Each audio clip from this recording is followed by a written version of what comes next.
शर्मीली और सुमन के साथ एक छोटे से घर में रहती थी।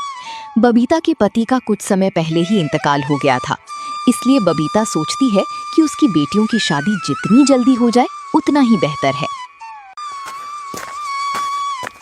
मुंशी जी, मैंने आपसे कितनी बार कहा है कोई रिश्ता देखकर बताओ लड़की के लिए।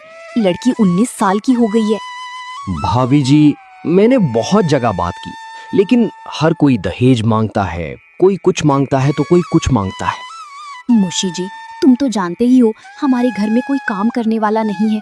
मैं जो दूसरों के घरों में काम करके पैसा कमाती हूँ, उससे तो बस घर का खर्चा ही चल पाता है। ऐसे में हम दहेज कहाँ से देंगे? भाभी जी, एक रिश्ता है, लेकिन आदमी की उम्र लगभग 50 साल है। उसकी पहली पत्नी मर चुकी है, पहली पत्नी से 2 बच्चे भी हैं, लेकिन आदमी मालदार है। तुम्हारी बेटी को कोई परेशानी नहीं होगी। लेकिन मुंशी जी, उम्र बहुत ज्यादा है, लोग देखेंगे तो क्या कहेंगे? लोगों का काम तो कहना ही है। अगर अच्छे घर में करोगी तो दहेज देना ही पड़ेगा। आजकल कोई भी आदमी बगैर दहेज की शादी नहीं करता है, और तुम्हारे पास तो खुद के खर्चे के लिए भी पैसे नहीं है। ऐसे में दहेज कहाँ से दोगी? तुम सही कह रहे हो मुंशी जी, हमारे पास तो फूटी कौड़ी भी नहीं है। तुम बात करके लड़की की शादी करवा दो। कुछ ही दिनों में शर्मीली का विवाह हो गया। जिस आदमी से विवाह हुआ था उसका नाम था अशोक। अशोक एक सरकारी कर्मचारी था। अशोक के 2 लड़के थे, आकाश और सुमित, और एक विधवा बहन भी थी जो घर की मालकिन थी। उनका नाम रूपाली था। आकाश अपनी माँ के लिए बाजार से कुछ ठंडी चीजें ले आ। गर्मी बहुत हो रही है। उतने में ही अशोक आ जाता है। उसके हाथ में कुछ सामान था। अशोक शर्मीली को खुश रखने के लिए कोई ना कोई तोहफे रोज लाया करता, लेकिन शर्मीली को ना जाने क्यों अशोक के पास बैठना और हंसने बोलने में भी संकोच होता था।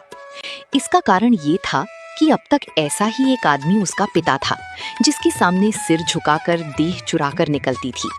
अब उनकी अवस्था का एक आदमी उसका पति था। वो उसे प्रेम की वस्तु नहीं, सम्मान की वस्तु समझती थी। उनसे भागती फिरती थी, अशोक के सामने आते हुए शर्माती थी। अरे भाग्यवान, तुम मुझे देखकर ऐसे भागती हो जैसे मैं कोई खौफनाक जानवर हूं। अरे मैं तुम्हारा पति हूं। अगर तुम ऐसे ही शर्माती रही तो घर कैसे चलेगा? तुम अब इस घर की मालकिन हो, जो मन में आए वो करो। अशोक अपनी बहन रूपाली को बुलाता है और उससे घर की चाबी लेकर शर्मीली को घर की खजांची बना देता है। रूपाली, अब से तुम कुछ भी काम नहीं करोगी। जिस भी चीज की जरूरत हो शर्मीली को बोल दिया करो। और शर्मीली, तुम रूपाली का ध्यान रखना। बेचारी सारा दिन परेशान सी रहती है। घर में जिस चीज की भी उसे जरूरत हो उससे मंगा लिया करो। मैं हर महीने की तनख्वाह तुम्हें दे दिया करूंगा, क्योंकि घर के सारे खर्चे अब तुम्हें ही उठाने हैं।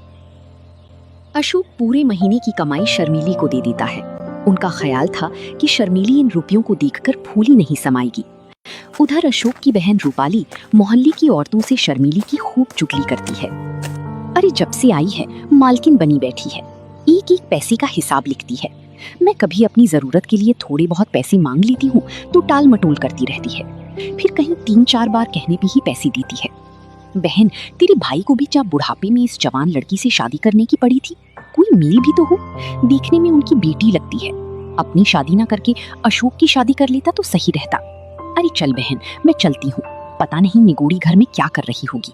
बच्चे स्कूल से आने ही वाले होंगे। चल के देखती हूँ खाना बनाया है कि नहीं, कहीं बच्चे भूखे तो नहीं बैठे रहे। रूपाली उस दिन से शर्मीली से जलने लगी थी जब से अशोक ने उसे घर का खजांची बना दिया था। रूपाली हर वक्त शर्मीली को अच्छी बुरी सुनाती थी और उस पर नई नई आरोप लगाती थी।